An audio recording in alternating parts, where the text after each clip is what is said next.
विष्णु के बाप का नाम बताओ। अब शंकर जी ने बहुत खुजलाई जटा, फिर भी कुछ जवाब नहीं मिला। विष्णु का बाप कौन?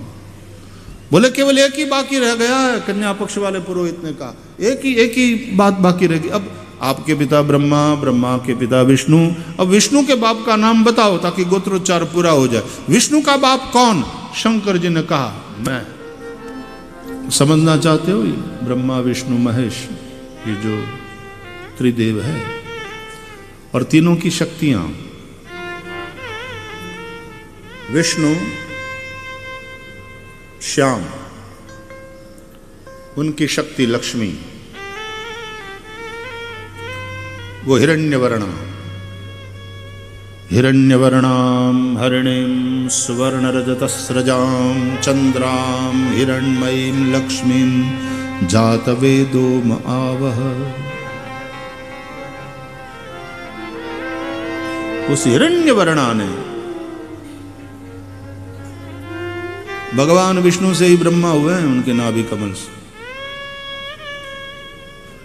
एक हिसाब से बेटा तो हिरण्यवर्णा है लक्ष्मी। ये श्याम, विष्णु श्याम, उनकी शक्ति लक्ष्मी हिरण्यवर्णा। तो फिर बेटा ब्रह्मा, वो हिरण्यगर्भः समवर्तताग्रे भूतस्य जातः पतिरेक आसीत सदाधार पृथ्वी। हिरण्यगर्भ ब्रह्मा, और ब्रह्मा की शक्ति सरस्वती। बुद्धि है जहां, लेकिन सरस्वती ना हो तो बात ना बनेगी।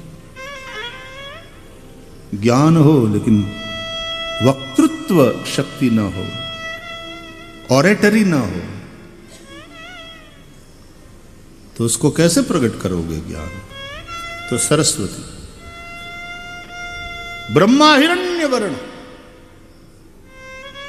तो उसकी शक्ति सरस्वती। वो फिर शुक्ल वर्णा, शुक्लाम ब्रह्म विचार सार परमाद्याम जगद्व्यापिनीं वीणा पुस्तक धारिणीं अभयदाम।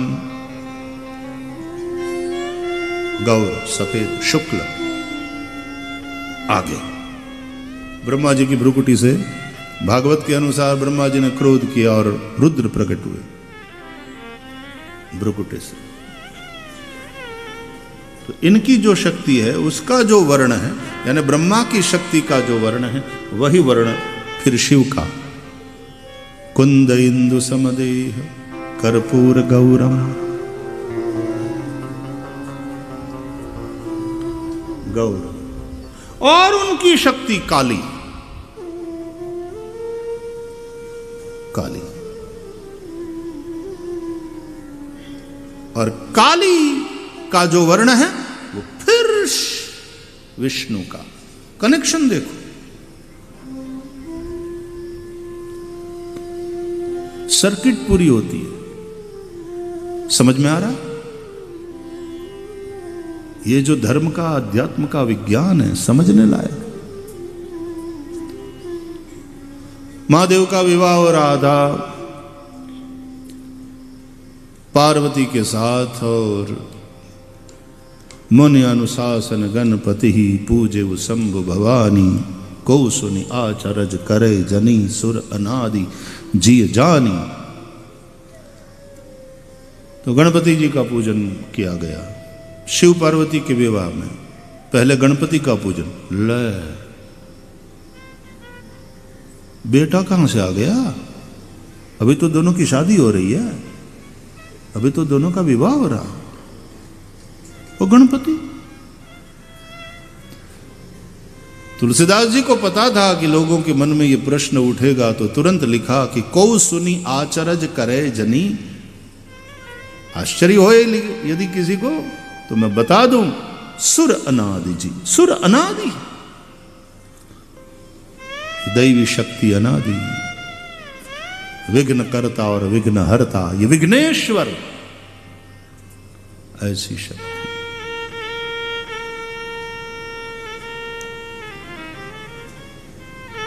पूजे वो शंभु भवानी। और फिर विवाह विधि आगे चली तो गोत्रोच्चार करना पड़ता है ना, वर पक्ष का, कन्या पक्ष के 3-3 पुरखों का स्मरण किया जाता कि इसकी पुत्री है, इसकी पौत्री है और इसकी प्रपौत्री है। तो कन्या पक्ष का गोत्रोच्चार हुआ। वो प्रायः हमारे यहाँ जो विवाह होता है तो कन्या पक्ष का जो गौर होता है, पुरोहित होता है, वही विवाह कराता है। बोला तो मेहमान केवाय इन घर, उसके घर पे जो कुछ उसके पुरोहित भी साथ आ सकते हैं, लेकिन विवाह फिर विधि सब कन्या पक्ष के। तो कन्या पक्ष का गोत्रोच्चार हो गया 3 पीढ़ी का। अब वर पक्ष का गोत्रोच्चार, तो शंकर जी को पूछा गया, भाई आपके पिताजी का नाम बताओ, आपके दादा का नाम बताओ, आपके परदादा का नाम बताओ, 3 नाम बताना पड़ेगा, आपका गोत्र बताना पड़ेगा, कितने प्रवर है सब बताओ। तो शंकर जी जटा खंजवाड़वा मंड्या।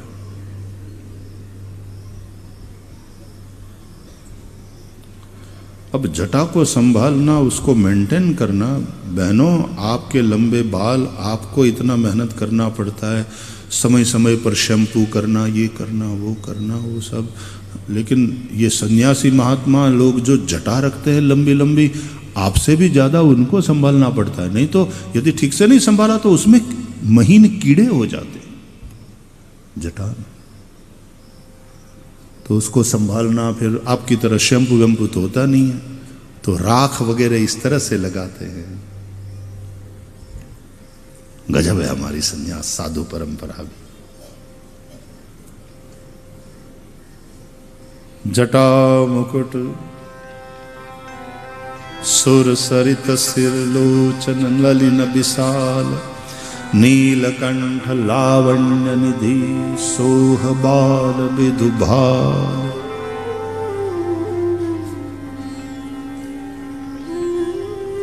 आपके पिता का नाम बताओ पहले। तो अब तो ये अजन्मा है, अजन्मा का गोत्र कौन सा? शिव का गोत्र शिव ही है। क्या प्रवर कहे? सच्चिदानंद त्रिप्रवर। शिव का गोत्र शिव।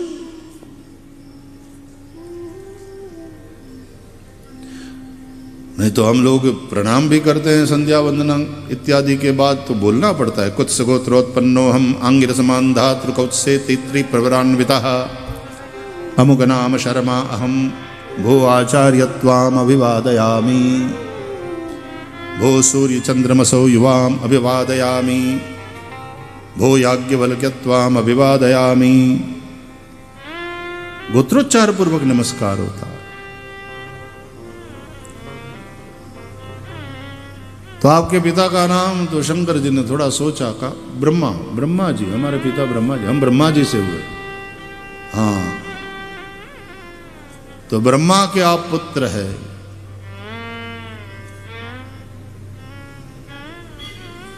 ब्रह्मण पुत्राय, ऐसा। अच्छा, आपके दादा का नाम क्या? ब्रह्मा जी के पिता का नाम। शंकर जी ने सोचकर जवाब दिया, विष्णु। विष्णु, क्योंकि विष्णु के नाभि कमल से ब्रह्मा हुए। ठीक, आप ब्रह्मा के पुत्र हैं, आप विष्णु के पौत्र हैं। अब विष्णु के पिता का नाम बताओ, आपके परदादा का नाम बताओ, विष्णु के बाप का नाम बताओ। अब शंकर जी ने बहुत खुजलाई जटा, फिर भी कुछ जवाब नहीं मिला। विष्णु का बाप कौन? बोले केवल एक ही बाकी रह गया है। कन्या पक्ष वाले पुरोहित ने कहा एक ही बात बाकी रहेगी। अब आपके पिता ब्रह्मा, ब्रह्मा के पिता विष्णु, अब विष्णु के बाप का नाम बताओ ताकि गोत्रोच्चार पूरा हो जाए। विष्णु का बाप कौन?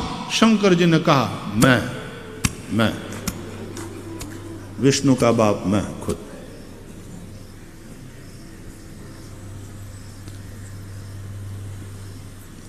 ऐस हुए स्वरूप अंतर नवधर शो, कोई अंतर नवधर शो, भोड़ा भूधर ने भजता भोला बुधर ने भजता भवसागर तरशो। ओम हर हर हर महादेव। ब्रह्मा विष्णु महेश एक ही तत्व के ये तीन रूप है, लेकिन ये कनेक्शन आपके समझ में आ गया होगा।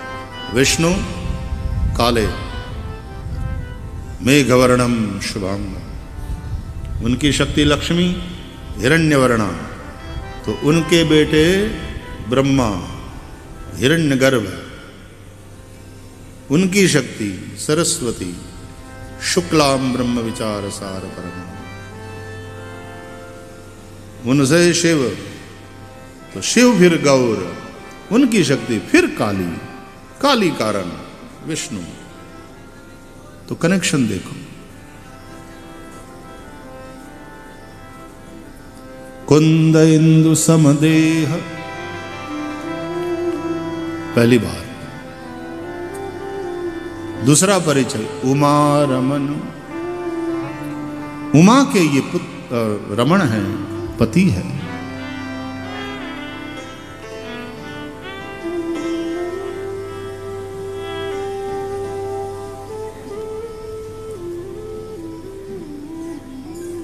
शंकर जी प्रलय के देवता है, और काली जो है ना वो चंडी रूप है। वैसे भगवती का जो दुर्गा रूप है वो शांत है, वात्सल्य वाला, लेकिन असुरों को जब देखेगी तो चंडी होती है। दोनों रूप है स्त्री के, काली। तो जब प्रलय करना होता है तो ये वाली शक्ति, नहीं तो शंकर जी करुणा अयन उमा रमन, करुणा अयन कर्पूर गौरम करुणा अवतार। आगे कहते हैं जाहि दीन पर नेह, जिनको दीन पर बहुत नेह है, दीन गरीब स्वभाव से, दास भाव से जो युक्त है। शंकर जी अहंकार के देव है, अहंकार शिव बुद्धि अज मन शशि चित्त महान, मनुज रूप सचराचर रूप राम भगवान। इसलिए जो दीन हो, दैन्य जिसमें हो, वो शंकर जी को बहुत प्यारा, उसको वो भक्ति का दान करते हैं। अभिमान तो शंकर जी के सामने करना ही नहीं, वो अभिमान के देव है, तुरंत जान लेते हैं, पकड़ लेते हैं। और हम 2 बार कैलाश मानसरोवर गए, और ऐसे में एक बार कथा हुई वहां मानसरोवर के तट पर। लेकिन जिनके मन में यह अभिमान था कि हम तो एकदम फिट है, 3-3 महीने से जो एक्सरसाइज करते थे, रोज इतना किलोमीटर हम चलते हैं ताकि हम कैलाश की परिक्रमा, और पूरा हम वो स्ट्रेस टेस्ट वगैरह सब करा के आए हैं, एकदम कंप्लीटली फिट।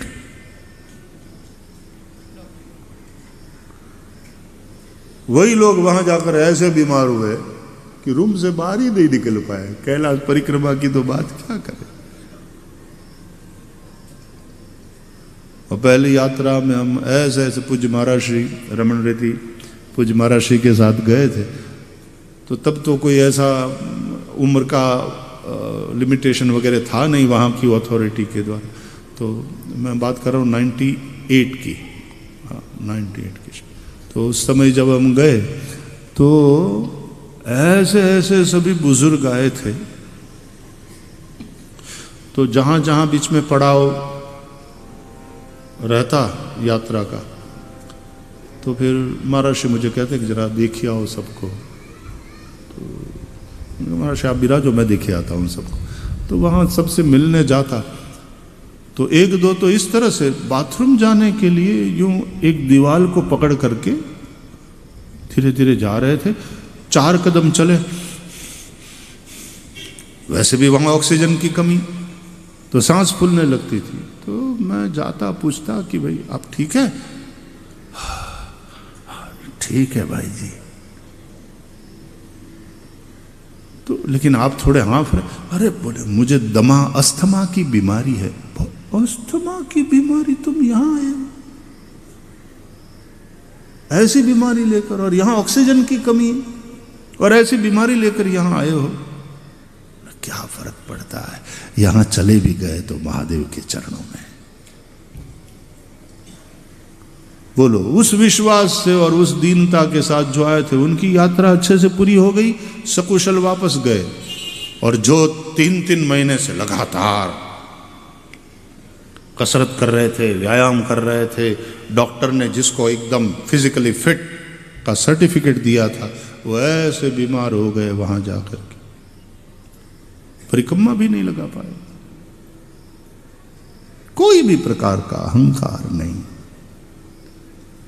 बोले बाबा, जिसमें दैन्य है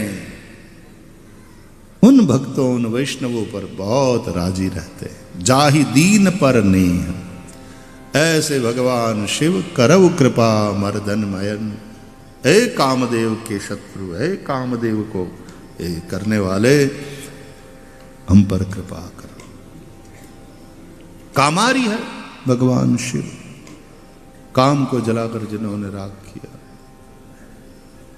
तो ऐसे भगवान शिव और वो त्रिभुवन गुरु है। तो आगे बंदव गुरु पद कंज, कृपा सिंधु नर रूप हरि, महामोह तम कुंज, जासु बचन रवि कर निकर। बंदव गुरुपद कंज, गुरुदेव के चरण कमल में मैं वंदन करता हूं। कृपा सिंधु है जो, और नर रूप हरि, मनुष्य के रूप में साक्षात भगवान है। गुरु साक्षात परब्रह्म।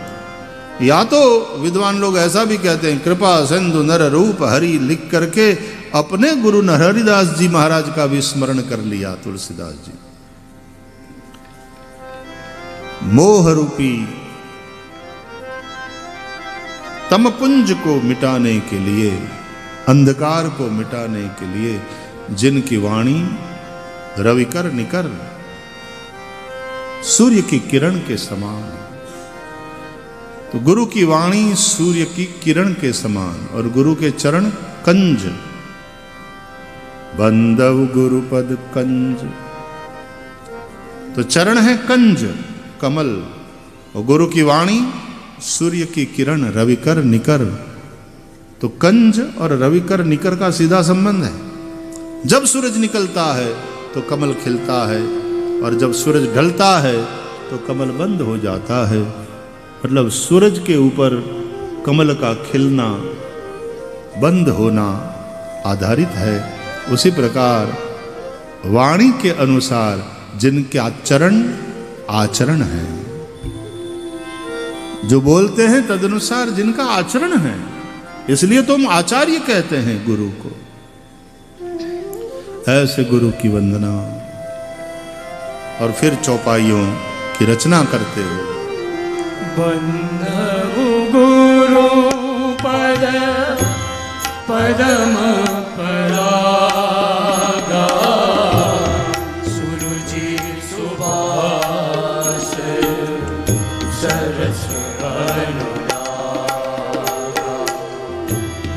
बंदव गुरु पद पद्म परागा, सुरुचि सुबास सरस अनुरागा।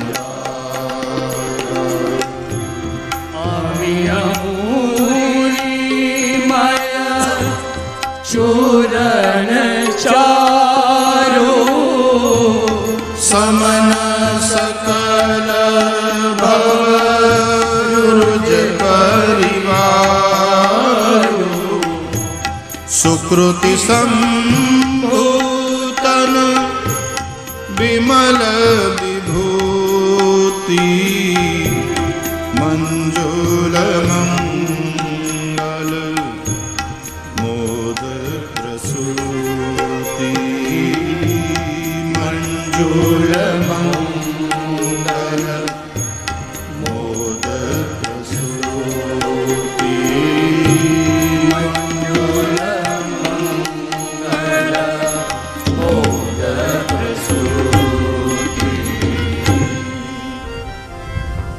हमारे भौतिक शरीर का पालन पोषण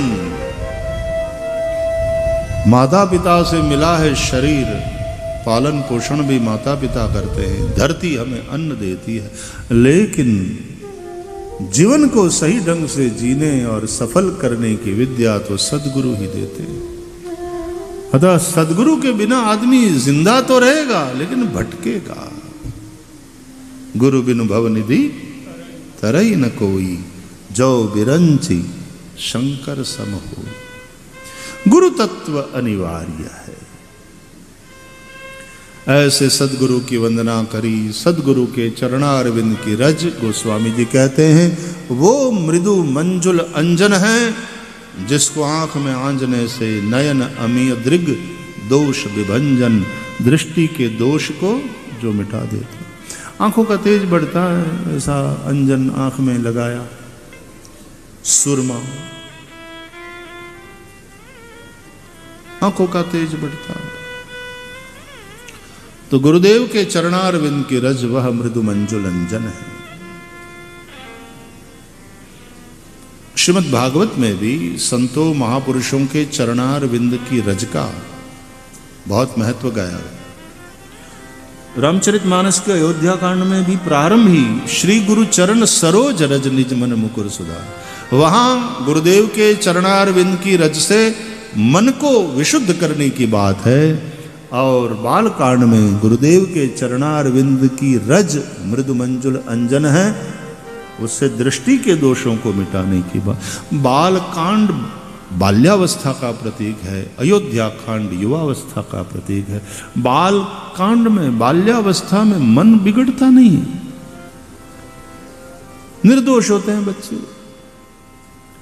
दृष्टि बिगड़ती है, फिर मन बिगड़ता है, फिर बुरा देखने और बुरा सुनने से मन बिगड़ता है। इसलिए भद्रं कर्णे विशृणुयाम देवा, भद्रं पश्येमाक्षभिः यजत्राः।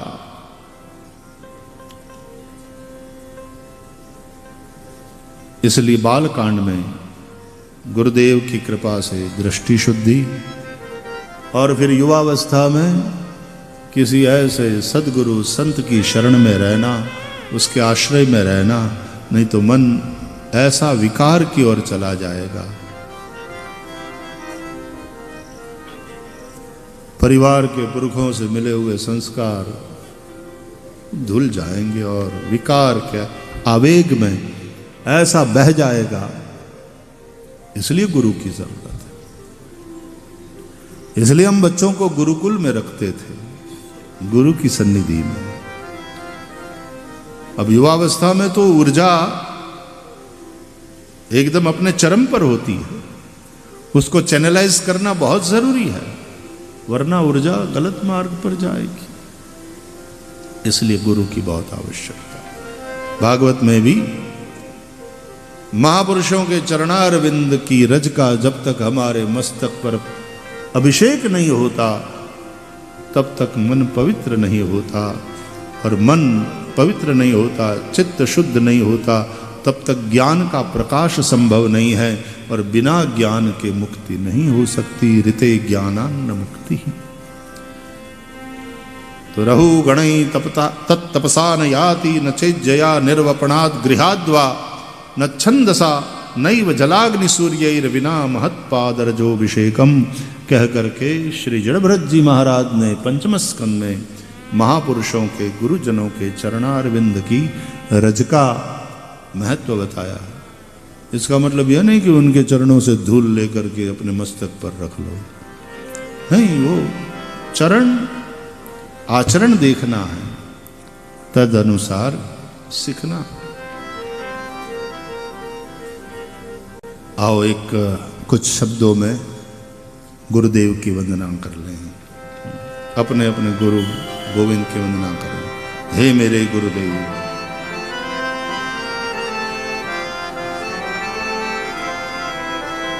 हे मेरे गुरुदेव, करुणा सिंधु करुणा कीजिए। हे मेरे गुरुदेव, करुणा सिंधु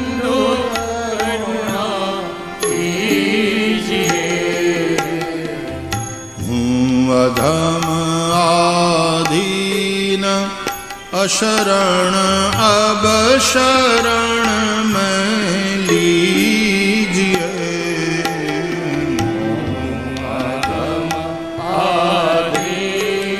सब गाइए, अपने अपने गुरु गोविंद का स्मरण करिए।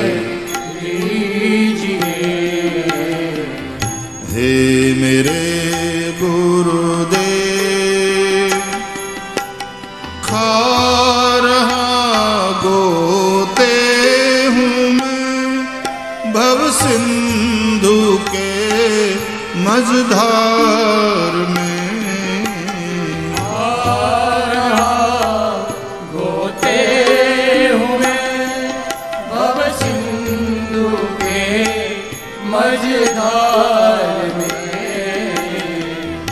आसरा है दूसरा कोई न अब संसार में।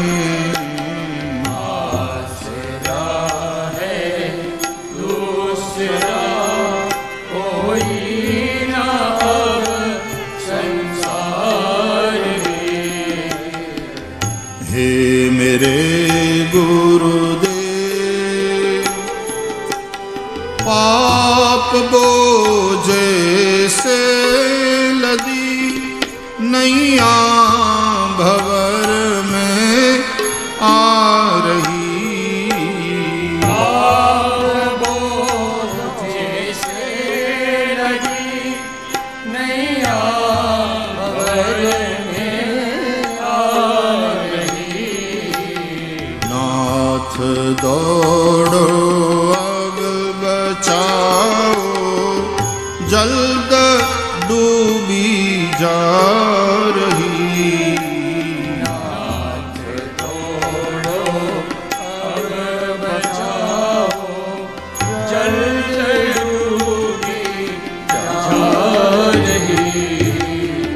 हे मेरे गुरुदेव, सब जगह मंजुल भटक कर अब शरण ली आपकी। सब जगह मंजुल भटक कर अब शरण ली आपकी। पार करना या न करना दोनों मर्जी आपकी। पार करना या न करना दोनों मर्जी आपकी। हे मेरे गुरुदेव, करुणा सिंधु करुणा कीजिए। गुरुदेव करुणा सिंधु करुणा कीजिए। अधम आधीन शरण अब शरण में लीजिए।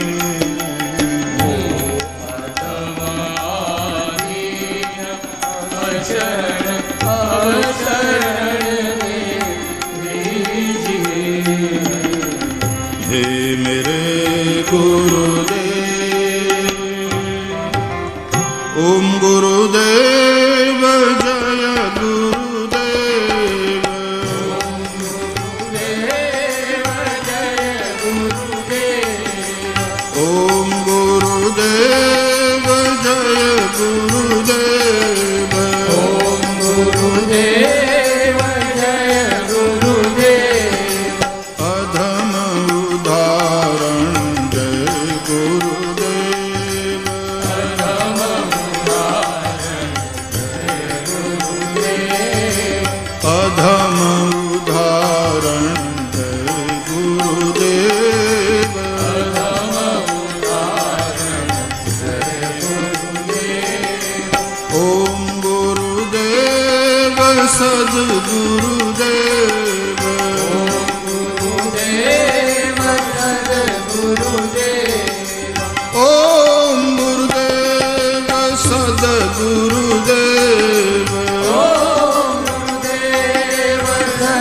गुरुदेव अधम उदाहरण जय गुरुदेव अधम उदाहरण जय गुरुदेव अधम उदाहरण जय गुरुदेव अधम उदाहरण जय गुरुदेव जय जय गुरुदेव जय गुरुदेव मेरे सद्गुरुदेव सद्गुरुदेव जय जय गुरुदेव गुरुदेव बोलिए सद्गुरु भगवान की जय।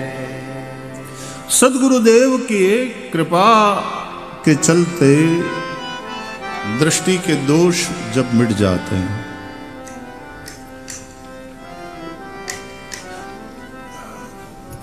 यदि गुरु खुद ही किसी की ईर्ष्या कर रहा हो, किसी की निंदा कर रहा हो, तो चेले चपाटे आसपास खड़े वो सुनते रहेंगे तो उनकी भी वृत्ति प्रवृत्ति वही बनेगी। गुरु खुद तो उन सब चीजों में न जाए, यदि कोई और भी कहे तो ठीक बेटा, गुण दोषमय बनाया है कुदरत ने, प्रकृति ने, ये संसार गुण दोषमय जैसा है वैसा है। Don't be judgemental. हर आदमी अपनी लड़ाई लड़ रहा होता है। तो नयन अमीय दृग दोष विभंजन, दृष्टि के दोष को मिटाता। और जब दृष्टि के दोष मिट गए तो फिर कोई निंदनीय नहीं, सभी वंदनीय लगे। इसलिए वंदना प्रकरण फिर रामचरितमानस, क्योंकि अब सब वंदनीय है। तो संतों की वंदना करी,